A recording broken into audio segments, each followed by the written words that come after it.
Mbona unaninyambia? Ni venye tumbo yangu inaguruma. Tumbo yako inaguruma na unataka kunipandilia juu? Hata tujaanza mechi ushaanza kunyamba nyamba. Wewe utaninyambia paka mechi iishe. Uko serious mnyambo inanuka?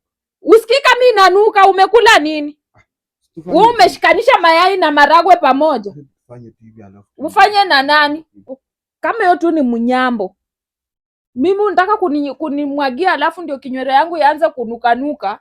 Hapana bebu, si hiyo imeisha hivi. Bebu nini? Nikiwa juu haiwezi nini, siwezi nyamba.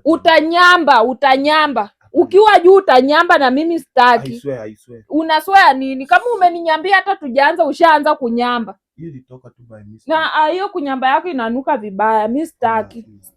Mimi sitaki, usiniguze. Enda kwanza unyambe kwa choo umalize ndio urudi hapa. Niko haire. Uko haire ndio ushukishe kwa choo. Hivi vitu tunafanya tu. Acha kuspread hiyo mnyambo yako, enda ushukishie kwa choo. Enda unyambie kwanza kwa choo. Sasa baby nikitoka hapa ndio itanuka vibaya. Enda, mimi kama ishaninukia eri inuke hivi kwa mapua kuliko kinywele yangu. Hiyo msolombo yako hata itaanza kunuka pia. Enda kwa choo unyambe kwanza umalize. Nishamaliza. Enda unyambe umalize, mimi kama utaki basi acha nilale.